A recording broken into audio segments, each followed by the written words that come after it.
Hello everybody. One of the frequent questions that I get in various Reddit threads and on my YouTube channel when I discuss my eating habits, diet, health, etc. is, don't you ever crack, man? Don't you ever have a sweets day?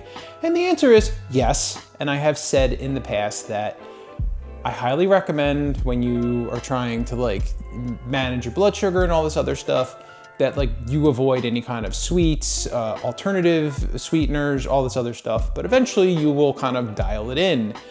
That's not to say that when I do decide to indulge, that I like to eat sugary things. I still avoid sugar, but I use alternatives like allulose and allulose with monk fruit. This is a brown sugar substitute. There has been a viral recipe that has been going around that I have done a couple of times in the house, and it has turned out quite wonderful. It is a giant chocolate chip cookie. There are other YouTube channels that have done it, especially the Keto Sisters. The Keto Sisters kind of tweaked the recipe. Why am I doing this? Why am I putting this out in the world?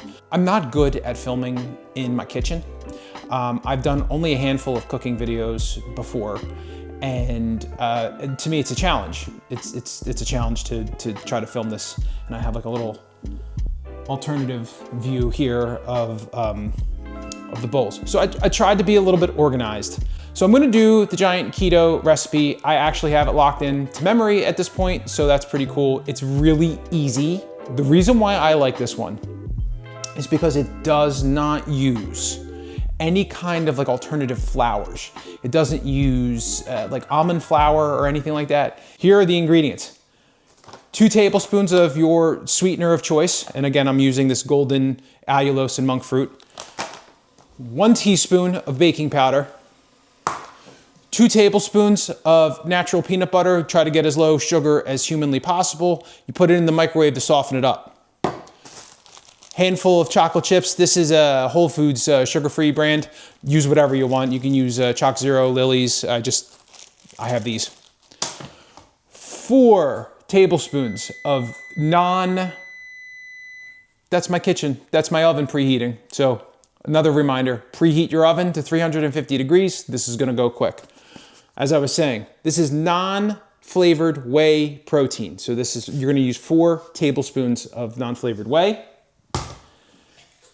And you're gonna use a 1/4 cup of cottage cheese. This Good Culture, if you can get your hands on it, is really the best one. For where's the serving size here? They do it in grams, of course they do it in grams. But this entire, this is 5 ounces. And I have found that with 5 ounces, this will give you 2 1/4 cups, so 1/2 cup. And you're like, duh, because it's probably almost mathematically spot on. So, but what I like about this one in particular is that the carbohydrates is 3 carbs. Usually if you're looking at a whole fat cottage cheese, you're getting it somewhere in the neighborhood of 3 to 4 carbs. That's what you should be targeting. That's the best that I can find for, and again, this is the entire container. So this is close to 1/2 cup. I have done this recipe 3 times and I have not blended the cottage cheese, but they say if you don't want curds, and I didn't really notice curds, you could kind of spot it, but it's not really off-putting. It doesn't do a cheese pull, like a mozzarella stick or anything like that. But if I'm gonna blend it this time, and I have a hand blender. So this is the first time I'm using the hand blender, and I'm gonna see how it works with just hand blending it in the container that it comes into. Minimize mess. I have 2 bowls out, which you'll see here. I have 2 bowls out specifically because I'm gonna make 2 cookies, because why not? Another thing that I highly recommend is, I'm gonna grab a bigger one, but another thing that I highly recommend is if you have a silicone mat to put on your baking sheet, they're fantastic. I use them so much. I use them for anything that I'm sort of involved with baking because this stuff tends to just be weird and sticky and doesn't behave the way that you think it's gonna behave. So if you don't have a silicone mat, you should get one because they're actually really super, super useful. I'm gonna nuke the peanut butter for 20 seconds. I always call peanut butter flavor napalm, and my wife laughs. And I will say that you do taste the peanut butter, but it's not overwhelming flavor. So I don't know if it's just a natural one or just the other stuff that's in there, but it turns out pretty good. You should estimate somewhere between 9 and 11 minutes, and you should watch it. You want it to come out kind of under-baked.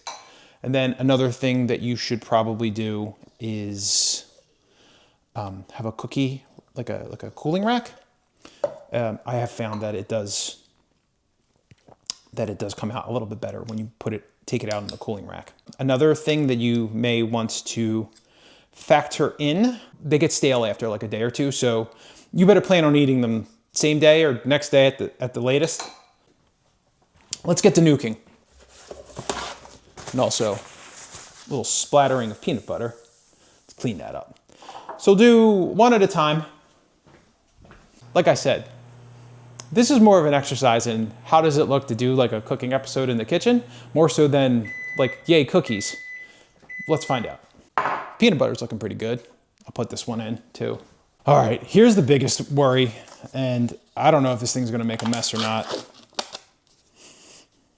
I like cottage cheese. When I was little and fat, like I was like a little fat kid, I used to like, my mom used to take me to the fat doctor, and then like, the fat doctor would be like, if you just ate like elbow macaroni and cottage cheese, that would be the best thing that you could possibly eat.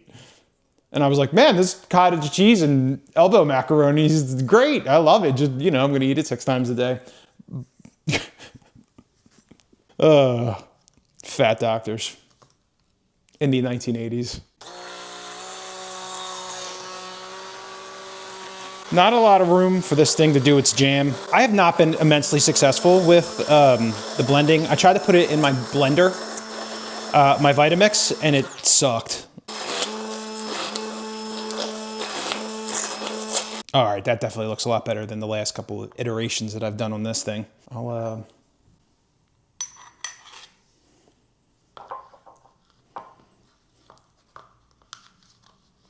Might actually have to blend up more. All right, let's get the dry ingredients in. I don't know if I've mentioned that you need salt. Put a pinch of salt in. Salt just makes everything taste better. This video is not brought to you by Big Salt. 1, 2, 3, 4. 2 tablespoons of the allulose monk fruit combined sweetener. There is no erythritol in this. This is the last. I haven't used this before, so this will be interesting. I get really confused with erythritol or with allulose. Some people count the carbohydrates, some people don't. I hate that there's like confusion around allulose specifically. You gotta be careful with that one, but I try to minimize my erythritol consumption. Here's a little trick, because I always forget to put the chocolate chips in. Put the chocolate chips in like when you're about to do the mix, because then the whole thing, like it doesn't come out like dough, so I forget, and then I'm like, oh crap, I gotta like mix this stuff together. Okay, and I like a little bit of chocolate chips, so don't be afraid. One of the things is like, just because of the moisture, it sometimes just, it's a little dry. You might have to put a little bit of water in this. See, like not a great bowl, by the way, not a great bowl. You might have to put a little bit of water in to get everything to get mixed together a little bit better. So that's something to consider and factor in, but be sparing because you want it to be like as dry as possible. I'm gonna need a little bit of water. Let's use this.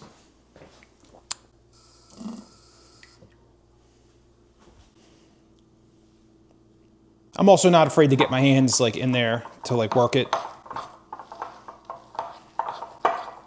Yeah, that's a lot better. It's like it was just like a drop of water, but it's just what it needed. Like I said, this thing kind of creates a bit of a sticky mess.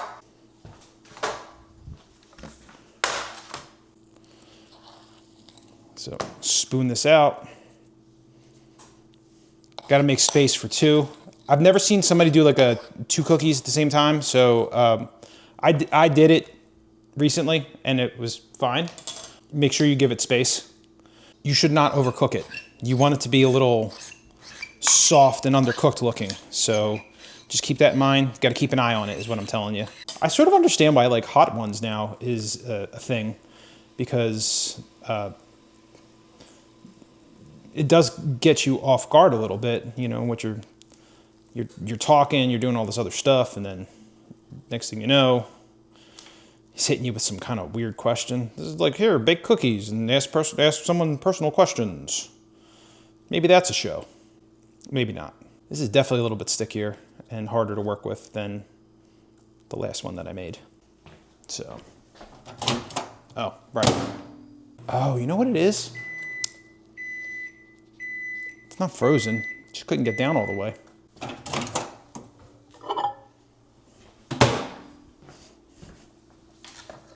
Move that out of the way. All right, baking powder. Throw that in. Again, we're gonna do 2 tablespoons of allulose. 1, 2. 4 tablespoons of this. 1, 2, 3, 4. A little bit of salt. Got a little bit of peanut butter, a little bit more peanut butter in there. I could probably get a half a serving out of that. And do this. All right. All right, let's get this thing mixed up. Lost my way. More ways than one. Use a mixing bowl, people. Don't do what I did. Tried to be clever. Bad idea. I'm gonna try not to use the water in this one because of how sticky the other one was. I'm going for it, kids. I'm just getting my hands in there. Going for broke. Going for broke. It's looking a little bit better, actually. It's got a better consistency. It's not as sticky. Oh, yeah. It's a lot more pliable and workable. I could shape this better. You know, and they don't really expand, you know, because you don't have any leavening agents in here, right? So just take that into consideration. Oh, yeah. Definitely a lot stickier in the one that I added the water in. All right. 2 cookies made. I'm gonna wash my hands, and we're gonna put these in the oven. Raw cookies. Ooh, they sticky. Let's put them in the oven. Point of view, shot of cookies. Meow, extreme, meow.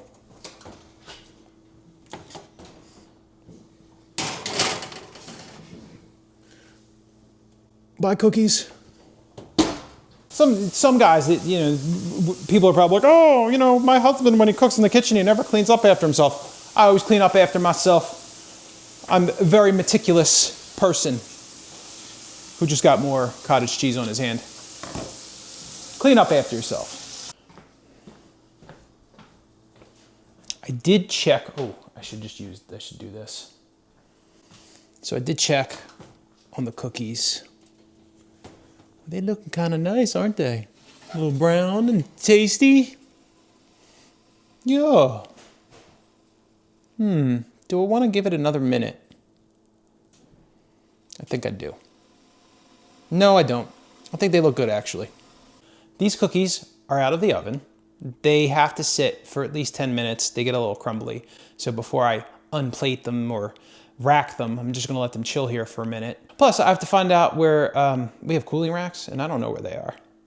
Okay, it has been about 35 minutes. I took the cookies out of the oven and I put them on a cooling rack, and I'm about to cut into them. The cookie's still nice and soft, and but I will say that there is a bit of, I could still see some of the cottage cheese curds in there, so I didn't do a great job with the blending. A little bit of a tip. You're better off just putting the cottage cheese like in a proper, if you're gonna use a hand blender, put it in a proper like mixing apparatus, to like a proper bowl, instead of just trying to do it in the cup. The cup wasn't wide enough for the thing to fully get in there, so it needed to be blended better for sure. I will also say that the cookie that I added the water to, it's definitely doughier. And then also, this is the first time that I used that monk fruit allulose mix. I'd used normal Swerve brown sugar before, not normal, but I think that has erythritol in it. So they say that allulose browns a little bit more. So yeah, I'm gonna cut this into quarters, and that was a very, very soft cookie. And then I'm gonna cut that again because I'm not gonna eat all this cookie right now. All right, so here's a little pizza wedge of cookie, giant cookie. Soft in the middle, chocolatey.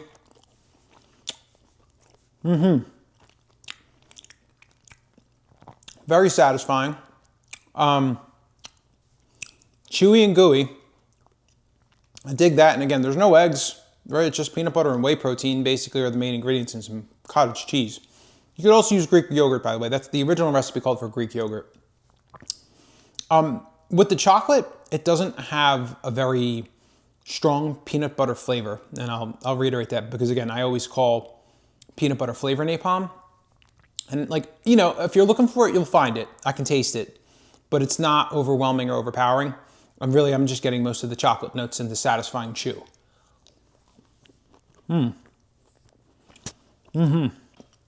Like I said, these don't sit well.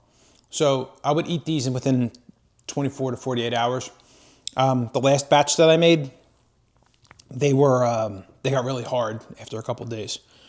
So just be aware of that. I'm cutting the soft one because I'm really curious to see what the texture is on that one. I'm gonna go for one of the browner edges. Okay.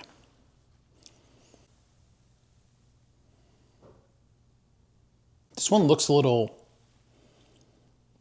doughier in the middle, so we'll see.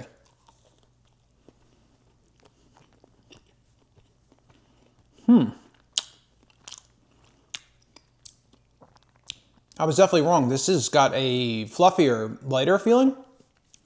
So maybe a little bit of water isn't bad. My gut reaction, I actually like the one that added a little bit of water better, even though it wasn't as malleable or it wasn't as easy to work with, the dough. It's got a better texture. The flavor's fundamentally the same. There's no discernible differences. But as a whole, this is a very nice and easy snack. Hopefully this edits together well. I'm hoping this edits together well. If you like this video and you like me sort of filming some things that I cook on my day-to-day, to be honest with you, I don't really eat a lot of variation. I can show you, I call it my slop bowl, which is just a lot of egg whites and protein. I can make that one night. I can show you what I do, but in general, this is an extravagance for me. This is a luxury I don't eat very often. But fresh baked cookie, who's gonna complain? This is a really good recipe. So I don't know who actually originally did it, but whether it's again, I saw it through the Keto Twins. So kudos to them. Kudos to them for refining the carbohydrates as well. But I should mention the calorie count. So I think the entire cookie as a whole, it's somewhere in the neighborhood of 400 to 450 calories. The total carbohydrates, depending on what you use, is about 9 carbs for the entire cookie or 10 carbs for the entire cookie. If you're on a ketogenic diet, 10 carbs is a lot, so I would not recommend eating the whole cookie. And to be perfectly honest with you, there's no reason why you could make it giant. You could dollop it out into smaller increments and make little cookies, and maybe like normal sized chocolate chip cookies, and then you might have a better experience. But I like the big one. It's a novelty, and I just cut it into pieces anyway, so it's the same thing. Thank you for watching. Hope you're doing well, and let me know your thoughts and feelings on these cookies. If you've made it, let me know if you've tweaked some of the ingredients and if you've made some changes and if they came out any better. But this is really good and really easy. Thanks for watching.